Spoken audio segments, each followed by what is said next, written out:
आइए अब चर्चा करते हैं जूट या पटसन पर। बच्चों, जूट जो है वो एक भारतीय मूल का पौधा है जिससे रेशे प्राप्त होते हैं। और जैसा कि आप सभी को पता है कि जूट से हम गलीचे बनाते हैं, दरी बनाते हैं, टाट बनाने के काम आता है, पर्दे बनाने के उपयोग में आता है। और इसके ये अलग अलग बहुत से उपयोग के कारण ही इसे सुनहरा रेशा या गोल्डन फाइबर के नाम से भी पुकारा जाता है। जूट की यदि हम बात करें तो ये कपास के बाद दूसरी महत्वपूर्ण रेशेदार फसल है भारत की। अब इसकी भौगोलिक दशाओं के विषय में चर्चा कर लेते हैं कि जहाँ भी इसका उत्पादन किया जाता है वहाँ पर इसके लिए आदर्श भौगोलिक दशाएं किस प्रकार की होनी चाहिए। तो सबसे पहले देखते हैं तापमान। जूट जो है वो एक आर्द्र जलवायु का, आर्द्र और उष्णकटिबंधीय जलवायु का पौधा है। इसके लिए तापमान जो है वो लगभग 24 डिग्री से लेकर 37 डिग्री के बीच में टेम्परेचर होना चाहिए। वर्षा की हम बात करें तो जैसा हम बोल रहे हैं कि आर्द्र जलवायु का पौधा है, इसलिए इसमें 100 से लगभग 200 सेंटीमीटर के बीच वार्षिक वर्षा जो होती है वो इसके लिए उपयुक्त होती है। मतलब जूट में उत्तम रेशे के उत्पादन के लिए इसे पर्याप्त नमी या हम कहें कि वर्षा की आवश्यकता होती है। मिट्टी, ये गहरी जो उपजाऊ मिट्टी होती है, बारीक काप मिट्टी की बात करें हम, या फिर जो नदियों के डेल्टाई क्षेत्र हैं या बाढ़ वाले जो क्षेत्र हैं वहाँ पर जूट का उत्पादन बहुत अच्छी तरह से हो पाता है। वो मिट्टी इसके लिए बहुत आदर्श दशा उत्पन्न करती है। फिर अगली दशा है इसकी जल। बच्चों, जूट चूँकि एक रेशेदार पौधा है और इसके रेशे को अलग करने के लिए, सड़ाने के लिए, छिलने के लिए और धोने के लिए पर्याप्त मात्रा में साफ जल की आवश्यकता होती है। तो जिन भी क्षेत्रों में पर्याप्त जल की उपलब्धता होगी वहाँ पर जूट का उत्पादन जो है वो अच्छी तरह से किया जाएगा। फिर नेक्स्ट हम देखते हैं श्रम। श्रम की भी बहुत अधिक आवश्यकता होती है जूट के उत्पादन में, क्योंकि जूट को काटने के लिए, इसके बंडल बनाने के लिए, सड़ाने के लिए, इसे छीलने के लिए और धोने के लिए पर्याप्त मात्रा में लेबर या श्रम की आवश्यकता होती है। अब हम बात करते हैं इसके उत्पादन के विषय पर। उत्पादक राज्य देखने से पहले हम देखते हैं कि भारत का विश्व में जूट के उत्पादन में दूसरा स्थान है। विश्व में पहले स्थान पर जूट उत्पादन में बांग्लादेश है और दूसरे स्थान पर भारत है। अब हम भारत में ही अलग अलग राज्यों में जूट के उत्पादन की बात करें तो देखते हैं कि पश्चिम बंगाल जो है ये भारत में जूट उत्पादन में प्रथम स्थान पर है। भारत का लगभग 83% जो जूट का उत्पादन है वो अकेले पश्चिम बंगाल में किया जाता है। और यहाँ किन किन क्षेत्रों में जूट का उत्पादन होता है तो हम देख लेते हैं।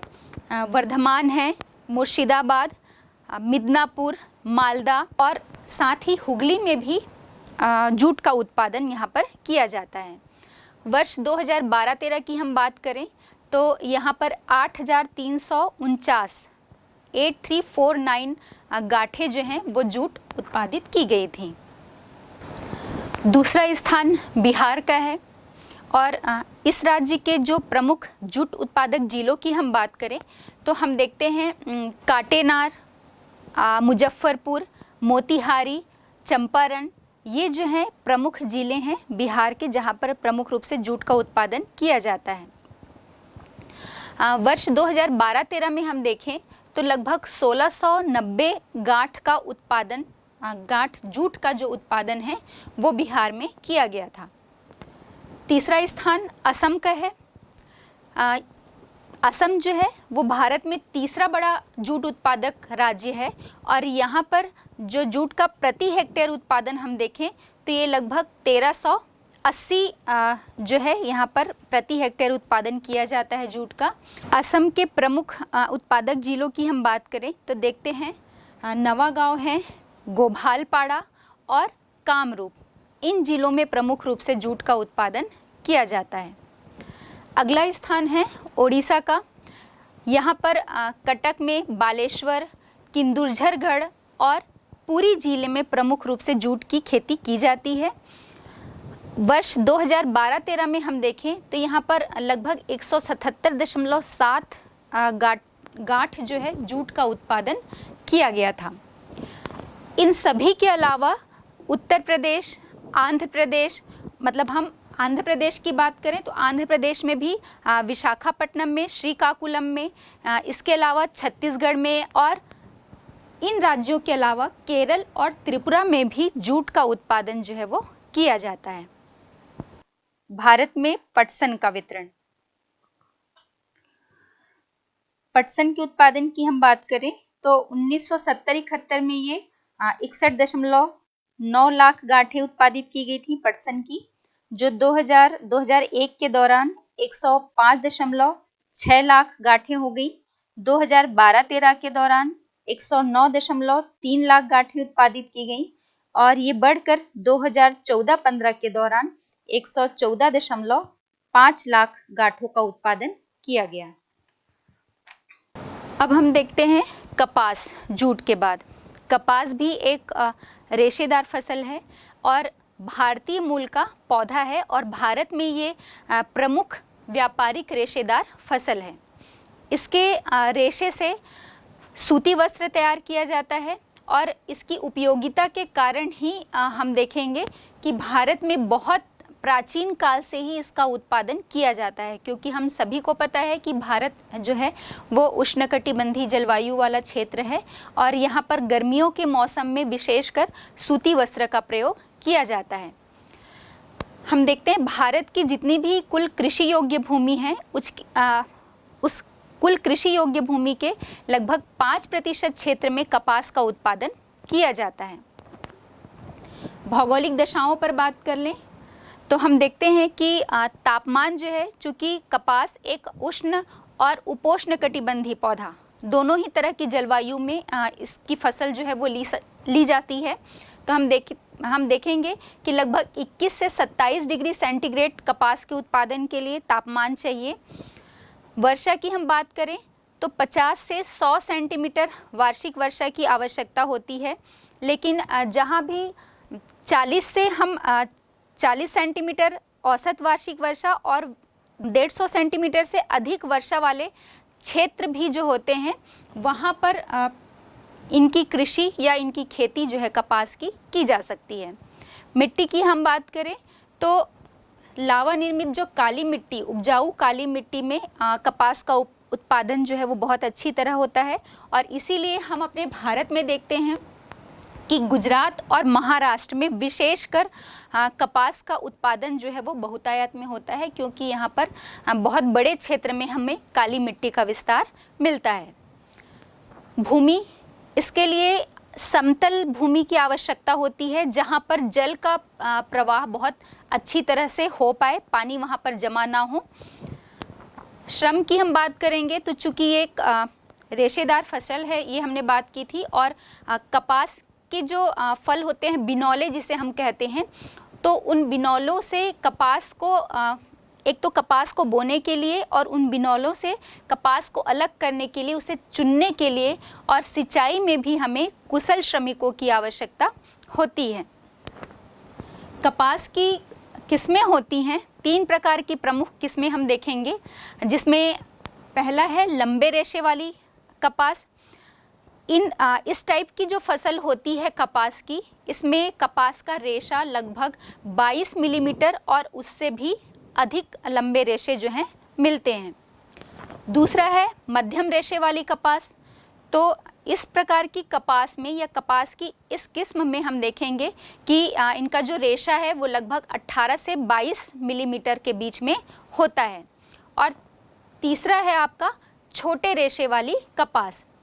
तो इसका रेशा जो है वो लगभग 18 मिलीमीटर और उससे भी कम होता है। हमारे भारत में जो लंबे रेशे वाली कपास है उसका उत्पादन नहीं होता। अब हम उत्पादक राज्यों की बात कर लें कि भारत में अलग अलग क्षेत्र में कहाँ कहाँ उत्पादन होता है। तो पहला नंबर है गुजरात। अभी हमने बात भी की थी कि चूँकि गुजरात और महाराष्ट्र में हम देखते हैं कि बहुत विस्तृत क्षेत्र में जो काली मिट्टी, उपजाऊ काली मिट्टी का विस्तार है, इसलिए यहाँ पर बहुतायत में कपास का उत्पादन किया जाता है। गुजरात जो है वो पहले स्थान पर है भारत में कपास के उत्पादन में, और यहाँ पर लगभग 18.5% भूमि जो है पूरे भारत की जहाँ पर कपास का उत्पादन किया जाता है उसका 18.5% क्षेत्र जो है वो गुजरात के अंतर्गत आता है। कपास उत्पादन में प्रथम स्थान के साथ साथ इसके जो प्रमुख उत्पादक जिले की हम बात करेंगे तो देखते हैं गुजरात में बड़ोदरा है, सुरेंद्रनगर, भड़ौच और अहमदाबाद, ये जो हैं प्रमुख क्षेत्र हैं जहां कपास का उत्पादन प्रमुखता से किया जाता है। पूरे भारत में जितना भी कपास का उत्पादन होता है उस कुल उत्पादन का लगभग 16.87% जो है वो गुजरात से प्राप्त होता है। दूसरे नंबर पर महाराष्ट्र है।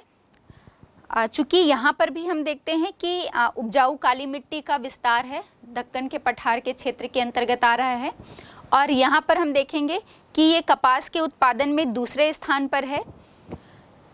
वर्ष 2001-2 में हम देखते हैं कि लगभग 26.6% लाख गांठों का उत्पादन महाराष्ट्र में किया गया, जो देश के कुल उत्पादन का लगभग 26.65% था। प्रमुख कपास उत्पादक जिले यवतमाल है, औरंगाबाद है, अमरावती की हम बात करें, इसके साथ ही साथ नासिक है, नागपुर, अकोला, शोलापुर, जलगांव, धुलिया और वर्धा, ये प्रमुख क्षेत्र हैं महाराष्ट्र में जहां कपास का उत्पादन किया जाता है। अब हम तीसरा है आंध्र प्रदेश। आंध्र प्रदेश जो है इसका देश में तीसरा स्थान है कपास के उत्पादन में, और यहाँ पर मुख्य रूप से मंगोरी किस्म की कपास का उत्पादन किया जाता है। कपास उत्पादक प्रमुख जिलों की हम बात करें तो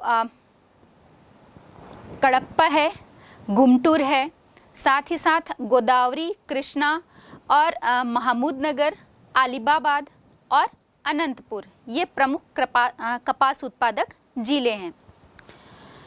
वर्ष 2001-2 में हम देखते हैं लगभग 18.72 लाख कपास की गांठों का उत्पादन यहाँ पर किया गया, जो देश के कुल उत्पादन का 18.55% था। अब इसके बाद है हरियाणा। हरियाणा भी एक प्रमुख कपास उत्पादक राज्य है और भारत में इसका 5वां स्थान है। यहाँ पर प्रमुख उत्पादक जिले आपके हिसार है, करनाल है, गुड़गांव और रोहतक, जहाँ पर प्रमुख रूप से कपास का उत्पादन किया जाता है। वर्ष 2012-13 में हम देखते हैं कि यहाँ पर लगभग 2500 लाख गांठ कपास का उत्पादन किया गया। भारत में कपास का उत्पादन, भारत में कपास के उत्पादन में भी हम लगातार वृद्धि की प्रवृत्ति देख रहे हैं। 1970-71 में जो 47.6 मिलियन गांठें उत्पादित की गई थी भारत में, वो 2000-2001 के दौरान 95.2 मिलियन गांठें उत्पादित की गई, जो बढ़कर 2012-13 में 342.2 मिलियन गांठें हो गई, और 2014-15 के दौरान ये 354.8 मिलियन गांठें उत्पादित की गई। अब अगली फसल चाय के विषय में हम बात करते हैं। चाय जो है एक मुद्रादायनी और रोपड़ी फसल है। ये कहाँ से आया? तो दक्षिण पूर्व एशिया के पर्वतीय हिस्से जो हैं, पर्वतीय भाग, यहाँ का ये मूल पौधा है और वहीं से हमारे भारत में भी आया है। ये एक सदापर्णी झाड़ी होती है और इसकी सुखाई हुई पत्ती से पेय पदार्थ जो है वो बनाया जाता है। हम सभी को पता है कि चाय में थिन नामक एक तत्व होता है और इसके प्रयोग से हल्का नशा आता है लोगों में और एक स्फूर्ति जो है वो उत्पन्न होती है। चाय भारत की एक महत्वपूर्ण बागाती फसल हम कह सकते हैं, क्योंकि पर्याप्त मात्रा में इसका भारत में उत्पादन भी किया जाता है और निर्यात भी किया जाता है।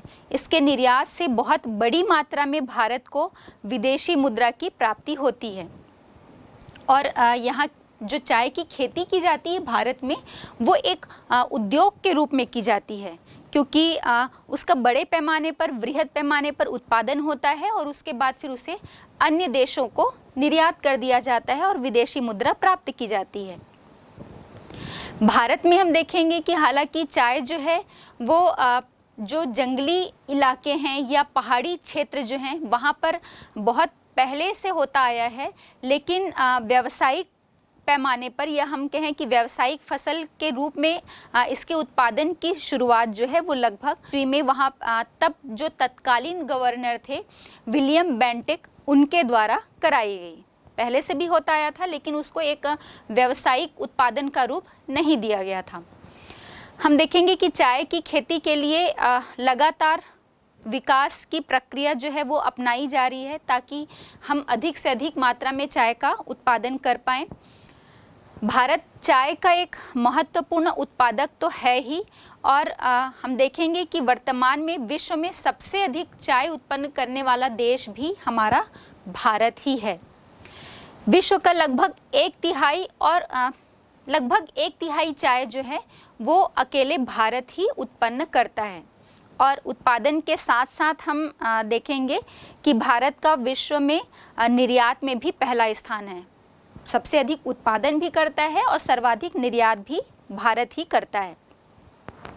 भौगोलिक दशाएं देख लेते हैं तो तापमान पर हम बात करते हैं। चूँकि चाय एक उष्ण और उपोष्ण जलवायु का पौधा है, इसके लिए लगभग 25 डिग्री से 30 डिग्री सेंटीग्रेड तापमान की आवश्यकता होती है। पाला, किसी भी स्थान पर जहाँ पर पाला पड़ता है, वो पाला चाय की खेती के लिए बहुत ही हानिकारक और नुकसानदेह होता है। दूसरा फैक्ट हम देखते हैं, वर्षा। वर्षा जो है चाय के लिए लगभग 150 से 200 सेंटीमीटर वर्षा जो है इसके उत्पादन के बहुत अनुकूल होती है। और पत्तियों के लगातार विकास के लिए वर्षा जो है पूरे साल समान रूप से होनी चाहिए, मतलब लगभग एक समान होनी चाहिए, तभी इस चाय की पत्तियों का ग्रोथ बहुत अच्छी तरह से हो पाता है। बार बार जिन क्षेत्रों में जहाँ बार बार बौछारें पड़ती हैं, या सुबह का जो कोहरा है वो इसमें नई पत्तियाँ आने के लिए और उन पत्तियों में वृद्धि के लिए भी बहुत सहायक होता है। भूमि की बात करें तो इसकी भूमि समतल नहीं होनी चाहिए, क्योंकि जहाँ पर चाय के बागान होते हैं पानी वहाँ पर इकट्ठा हो जाएगा। तो चूँकि चाय के जो पौधे हैं वो बहुत कोमल और नाजुक होते हैं, तो पानी भराव की समस्या होने से या पानी भर जाने से ये पौधे जो हैं वो सड़ जाएंगे। इसलिए हल्की ढाल वाली भूमि जो है इसके लिए उपयुक्त होती है। इसीलिए पौधे का जो विकास है वो हम देखेंगे कि पहाड़ी क्षेत्रों में या सीढ़ी नुमा खेत स्टेप बाय स्टेप जो है भूमि को बनाकर वहाँ पर चाय की खेती की जाती है, क्योंकि इसकी जड़ों के पास पानी जो है वो इकट्ठा नहीं होना चाहिए। सामान्य रूप से हम देखेंगे कि जो भी क्षेत्र समुद्र तल से लगभग 600 से 1000 मीटर की ऊंचाई पर हैं, वहाँ पर चाय का उत्पादन अधिक मात्रा में होता है, या हम कहें कि ये चाय के लिए एक उपयुक्त भूमि होती है। मिट्टी देखें तो हम चाय के लिए बहुत हल्की दोमट मिट्टी जो है वो उपयुक्त होती है, और क्योंकि इसमें पर्याप्त मात्रा में चूना, फास्फोरस, लोहा, पोटास और जीवाश्म की मात्रा इन मिट्टियों में मिलती है, जो कि इसके पौधों के विकास में बहुत सहायक होती है। श्रम, चाय के उत्पादन के लिए बहुत अधिक श्रम की आवश्यकता होती है, क्योंकि अभी बात की कि बहुत कोमल पौधे होते हैं। चाय की जब खेती की जाती है तो उन बागानों में चाय के पौधे को रोपने के लिए, उसके साथ ही उसकी निंदाई करने के लिए, उस पौधों की जो एक्स्ट्रा पत्तियां हैं उसमें काट छाट करने के लिए, पत्तियों को चुनने के लिए और उन्हें सुखाने के लिए पर्याप्त मात्रा में श्रम की आवश्यकता होती है। प्रमुख उत्पादक राज्यों की बात करते हैं चाय की, तो देखते हैं कि असम जो है वो सबसे बड़ा उत्पादक है चाय का। और यहाँ पर भारत की जो कुल चाय के अंतर्गत बागाती भूमि आती है, उसका लगभग 53% जो है वो असम में ही हमको मिलता है। और चाय के कुल उत्पादन का लगभग 41.4% जो उत्पादन है, या हम कहें कि लगभग 50% जो उत्पादन है वो असम में किया जाता है। असम के प्रमुख उत्पादक जिले जो हैं वो आपका शिवसागर, लखीमपुर, दरांग, नवागांव, कामरूप और गोलपाड़ा, ये असम के प्रमुख चाय उत्पादक जिले हैं। और हम देखते हैं कि असम का जो सर्वाधिक या सबसे अधिक क्षेत्र चाय का या सबसे अधिक उत्पादन की हम बात करें तो ये आपके ब्रह्मपुत्र और सुरमा घाटियों में किया जाता है।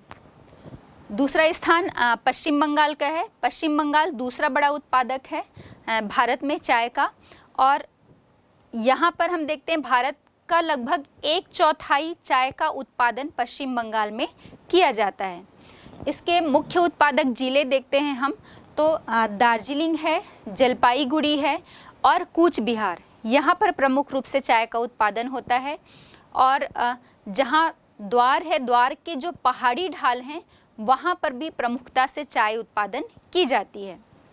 दार्जिलिंग की जो उत्तम किस्म की सुगंधित चाय है, मतलब दार्जिलिंग में जो उत्पादन किया जाता है चाय का, वो बहुत उत्तम कोटि का या उत्तम किस्म का होता है।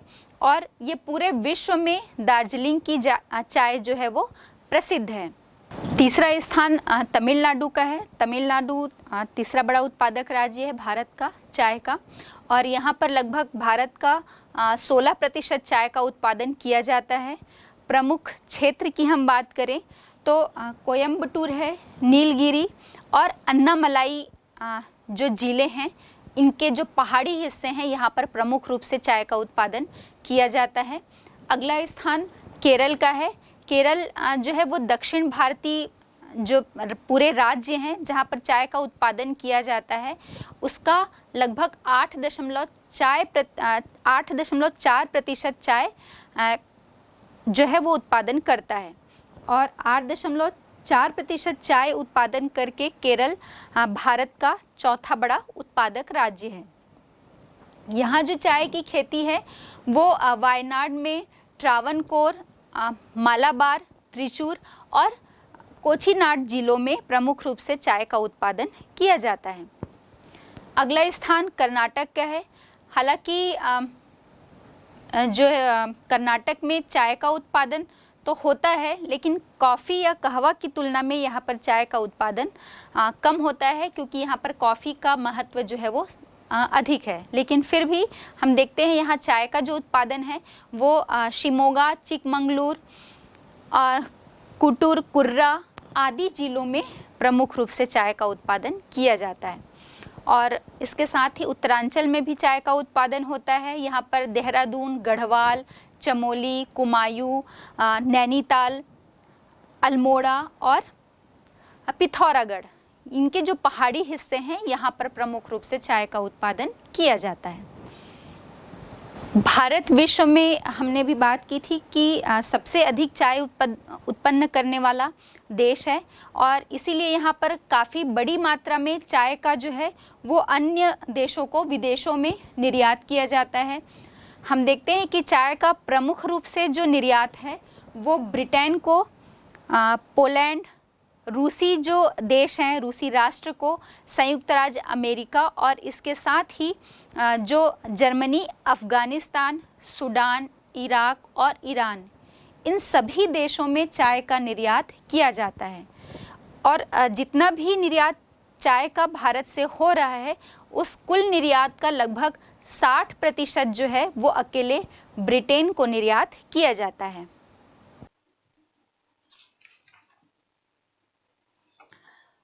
भारत में चाय का उत्पादन हम देख रहे हैं कि वर्तमान में भारत में चाय जो है वो उत्पादन और निर्यात दोनों की ही स्थिति में इसका प्रथम स्थान है। और आज़ादी के बाद 1970-71 से लेकर 2014-15 के दौरान इसके उत्पादन में लगातार वृद्धि देखने को मिल रही है। 1970-71 में 4 लाख टन चाय का उत्पादन किया गया, जो 2000-2001 के दौरान 8 लाख टन हो गया। 2012-13 में इसका उत्पादन बढ़कर 10 लाख टन हो गया और 2014-15 में ये बढ़कर 12 लाख टन उत्पादन किया गया।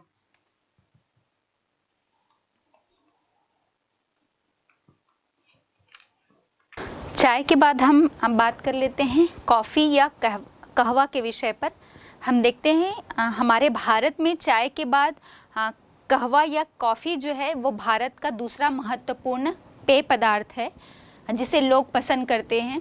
और ये कहवा जो है वो इथोपिया का मूल निवासी हम कह सकते हैं, वहाँ का मूल पौधा है। और लगभग 11वीं शताब्दी में इसे अरब देश ले जाया गया था और अरब से ये भारत में लगभग 17वीं शताब्दी के आसपास बाबा बुदन जो है वो लेकर आए थे। कर्नाटक की जो बाबा बुदन की पहाड़ियाँ हैं वहीं पर इसे लगाया गया था, इन कहवा के पौधों को। और अंग्रेज़ों ने ही कहवा के जो बागान हैं वो लगाने में अपनी विशेष रुचि दिखाई और उन्होंने ही भारत में कहवा के बड़े बड़े बागान जो है वो लगाए। उस समय लगभग 52,000 से भी अधिक कॉफ़ी बागान लगाए गए थे और इस कॉफ़ी बागान में काम करने वाले व्यक्तियों की संख्या जो है वो लगभग 2.5 मिलियन व्यक्ति थी। या हम ये कह सकते हैं कि ये बागान लगभग 2.5 लाख मिलियन जो है वो लोगों को रोजगार प्रदान करता है। भौगोलिक दशाओं के विषय में हम बात कर ले तो देखते हैं कहवा एक उष्ण और आर्द्र जलवायु का पौधा है। तापमान लगभग 15 डिग्री से 28 डिग्री सेंटीग्रेड तापमान की इसे आवश्यकता होती है। वर्षा की हम बात कर लें तो लगभग 150 से 200 सेंटीमीटर वार्षिक वर्षा इसे चाहिए। जो मौसमी दशाएं जिसमें पाला है या हिमपात है या लगभग 30 डिग्री सेंटीग्रेड से अधिक धूप या हम तापमान कहें, वो जो है ये पौधा सहन नहीं कर पाता। इस पौधों के लिए ये दशाएं जो है वो बहुत हानिकारक होती हैं। अन्य पेड़ों की जो छाया, मतलब आसपास यदि कॉफ़ी के बागान के आसपास हम बड़े वृक्ष लगा दें जिसकी छाया इन पौधों पर पड़ रही है, कहवा के पौधों पर, तो ये भी इसके लिए जो है अच्छी मतलब छायादार जो क्षेत्र हैं वहाँ पर इन्हें कोशिश किया जाता है कि इन पेड़ों पर दूसरे वृक्षों की छाया पड़े। बहुत तेज़ धूप क्योंकि ये सहन नहीं कर पाती। अधिक देर तक हम बात करें कि जो सूखा पड़ जाता है वो भी कहवा के लिए हानिकारक है। इसे पकते समय, जब ये कहवा के फल जब पकते हैं तो इनके पकते समय शुष्क मौसम की आवश्यकता होती है। इसकी जैसे चाय की जड़ों में, उनके पौधों में पानी इकट्ठा नहीं होना चाहिए, ठीक उसी प्रकार कहवा के पौधों में भी पानी जो है वो इकट्ठा नहीं होना चाहिए, नहीं तो इस पौधों की जो जड़ें हैं वो सड़ जाती हैं। और हम देखते हैं लगभग 600 से 1000 मीटर की ऊंचाई के पहाड़ी ढालों पर इसीलिए इन पौधों को उगाया जाता है या इसके बागान जो हैं वो लगाए जाते हैं। भूमि की हम बात करें तो उपजाऊ भूमि के साथ साथ प्रवाहित होने वाली, मतलब जहाँ पर पानी इकट्ठा ना हो, और भुरभुरी दोमट मिट्टी जिसमें ह्यूमस की मात्रा बहुत अधिक हो, वो इसके उत्पादन के लिए बहुत लाभदायक सिद्ध होती है। तो जैसा हमने देखा कि जिसमें जीवाश्म के साथ साथ खनिज और लौह की मात्रा जो है जिन मिट्टियों में प्रचुर मात्रा में होती है वो इसके लिए आदर्श होती हैं। और जैसे चाय के लिए हमको बहुत अधिक श्रम की आवश्यकता होती है, उनकी पत्तियों को तोड़ने के लिए, छटाई करने के लिए, पत्तियों को उनको सुखाने के लिए, रोपण के लिए, ठीक उसी प्रकार कॉफ़ी के पौधों को रोपने के लिए, उसकी छटाई के लिए, तोड़ने के लिए, फलों को तोड़ने और सुखाने के लिए पर्याप्त मात्रा में सस्ते और कुशल श्रमिकों की आवश्यकता होती है जहाँ भी इसका उत्पादन किया जाता है। भारत जो है वो विश्व का केवल 2.5% कहवा उत्पादन करता है। ब्राज़ील कहवा के उत्पादन में पहले स्थान पर है, जो विश्व का लगभग 25% कहवा उत्पादित करता है। ब्राज़ील के बाद कोलंबिया का स्थान है, जहां पर लगभग 15% जो है कहवा उत्पादन किया जाता है। और इंडोनेशिया जो है, कोलंबिया और इंडोनेशिया दोनों की तुलना में हम देखें, और साथ में ब्राज़ील तो इसका पहला स्थान है ही, उसकी इन सभी की तुलना में भारत में हम देखते हैं कि कहवा का उत्पादन यहाँ बहुत कम मात्रा में किया जाता है। लेकिन जो कुल उत्पादन है, क्षेत्रफल और प्रति हेक्टेयर उपज की दृष्टि से हम बात करें तो देखते हैं कि भारत ने इसमें पर्याप्त उन्नति की है या विकास किया है। अब इसके क्षेत्रफल में विस्तार हो रहा है और उत्पादन में भी लगातार वृद्धि हो रही है। हमारे भारत में कॉफ़ी की 2 प्रमुख किस्में जो हैं पाई जाती हैं, जिसका उत्पादन यहाँ होता है। पहला है कॉफ़ी अरेबिया और दूसरा है कॉफ़ी रोबस्ता। ये 2 प्रमुख किस्में हैं जो भारत में उत्पन्न की जाती हैं, और ये लगभग 49 और 51% इनका कुल कॉफ़ी के उत्पादन में योगदान है। मतलब कॉफ़ी अरेबिया का 49% उत्पादन किया जाता है और कॉफ़ी रोबस्ता जो है वो 51% जो है कुल कॉफ़ी के उत्पादन में इस प्रजाति को उत्पन्न किया जाता है। एक निश्चित कृषि जलवायु वाले क्षेत्र में ही कॉफ़ी का उत्पादन किया जाता है। तो हम देखेंगे, इसीलिए जो नीलगिरी की पहाड़ियाँ हैं, दक्षिण में हमारे नीलगिरी की पहाड़ियाँ हैं, उसके आसपास ही कॉफ़ी का उत्पादन अधिक मात्रा में किया जाता है। और हम देखते हैं कि पूरे भारत की जो अधिकांश कॉफ़ी है कर्नाटक, केरल और तमिलनाडु, इन्हीं 3 राज्यों से हमें प्राप्त होती है। कर्नाटक सबसे बड़ा कॉफ़ी का उत्पादक राज्य है और यहाँ पर भारत का लगभग 72% कॉफ़ी का उत्पादन अकेले कर्नाटक में किया जाता है। यहाँ पर लगभग 4650 कॉफ़ी के बागान हैं और जिसमें अधिकांश जो बागान हैं वो लगभग 1370 मीटर की ऊंचाई पर ही हमको पाए जाते हैं। इन इलाकों में हम देखते हैं कि लगभग 125 से 150 सेंटीमीटर वार्षिक वर्षा होती है और जो यहाँ पर कॉफ़ी के बागान लगाए जाते हैं उनके लिए पर्याप्त होती है। कोडागू है, चिकमंगलूर है, ये दोनों जो ज़िले हैं ये मिलकर कर्नाटक राज्य का लगभग 80% कॉफ़ी का उत्पादन करते हैं। और इन दोनों ज़िलों के अलावा हम देखेंगे कि शिमोगा है, हासन और मैसूर, ये भी प्रमुख कॉफ़ी उत्पादक ज़िले हैं। दूसरा नंबर हमारा केरल का है और हम देखते हैं केरल भारत का दूसरा बड़ा कॉफ़ी उत्पादक राज्य है, जहाँ पर भारत का लगभग 20% कॉफ़ी उत्पन्न किया जाता है। और यहाँ भी हम देखते हैं जिन भी क्षेत्रों में लगभग 200 सेंटीमीटर से अधिक वर्षा हो जाती है, जैसे कोझिकोड है, वायनाड है, मलप्पुरम है, कोल्हाम है और इनके ही साथ कंजूर जो है, ये प्रमुख कॉफ़ी उत्पादक ज़िले हैं। भारत का लगभग 6% से भी अधिक कॉफ़ी उत्पादन करता है हमारा तमिलनाडु राज्य, और तमिलनाडु का भारत में तीसरा स्थान है 6% उत्पादन करके। और हम देखते हैं ये राज्य की तमिलनाडु में जो पूरे राज्य का कॉफ़ी उत्पादन होता है उसका आधे से लगभग अधिक हिस्सा जो है कॉफ़ी उत्पादन का वो यहाँ नीलगिरी ज़िले से प्राप्त होता है, क्योंकि एक पहाड़ी क्षेत्र है। और इसके अलावा मदुरई है, तिरुनेलवेली है, सलेम है और कोयम्बटूर तमिलनाडु के अन्य कॉफ़ी उत्पादक ज़िले हैं।